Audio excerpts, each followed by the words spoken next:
Jemaat yang dikasihi Tuhan Yesus Kristus, Shalom dan salam sehat bagi kita semua.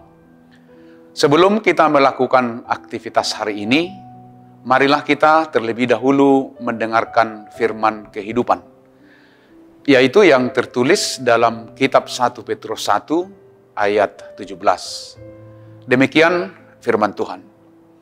Dan jika kamu menyebutnya Bapa, yaitu Dia yang tanpa memandang muka menghakimi semua orang menurut perbuatannya, maka hendaklah kamu hidup dalam ketakutan selama kamu menumpang di dunia ini.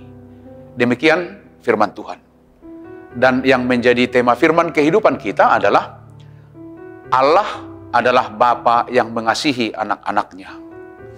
Jemaat yang dikasihi oleh Tuhan, dalam surat Petrus ini, Rasul Petrus berbicara kepada orang-orang Kristen yang sedang berdoa, memohon belas kasih dan dibebaskan dari penganiayaan dan dari ketidakadilan yang sedang mereka alami. Orang-orang Kristen pada saat itu harus menderita, bahkan terancam hidupnya karena percaya kepada Yesus Kristus, yaitu sebagai Tuhan dan Juru Selamat dunia. Karena itu Rasul Petrus berusaha untuk menguatkan mereka agar senantiasa setia terhadap iman percayanya kepada Kristus Tuhan. Dalam firman kehidupan hari ini, Rasul Petrus menyebutkan sebuah relasi yang luar biasa dalam hubungan antara Allah dan manusia. Petrus menyebutkan bagaikan hubungan seorang bapa dengan anaknya. Sebenarnya tidak sembarangan orang dapat memanggil Bapa, kecuali seorang anak yang dapat memanggilnya demikian. Dan tidak ada hubungan yang paling dekat dalam relasi manusia di dunia ini selain dari relasi Bapa dengan anaknya. Itu merupakan suatu hubungan yang begitu dekat, begitu akrab dan terbuka. Kedekatan suatu hubungan yang lebih bersifat informal antara bapak dengan anak.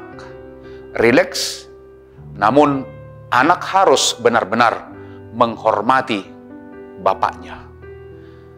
Selain dekat dan terbuka, hubungan bapak dengan anak juga tidak dapat dipisahkan.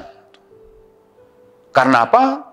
Hubungan dan kedekatan seperti itulah yang dinyatakan oleh firman kehidupan kita hari ini.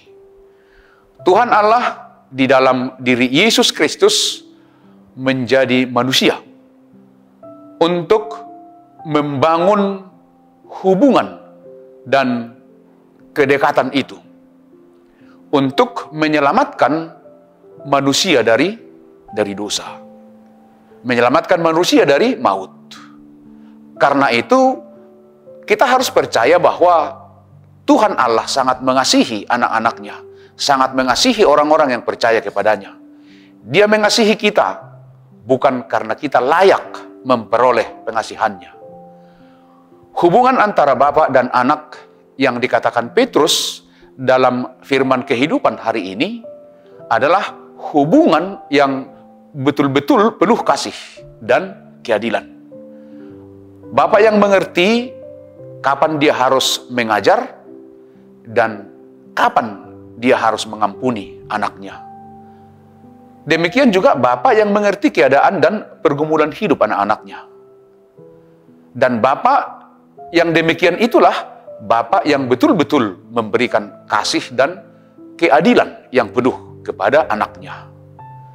Jemaat yang dikasihi oleh Tuhan, dalam rangkaian kasih itulah Rasul Petrus mengatakan, hendaklah kamu hidup dalam ketakutan selama kamu menumpang di dunia ini.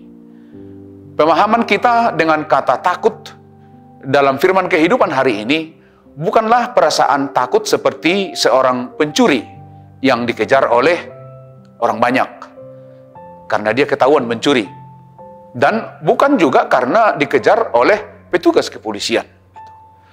Ketakutan di sini mempunyai arti takut mengecewakan karena telah menerima penebusan dari pengorbanan Tuhan Yesus Kristus di kayu salib.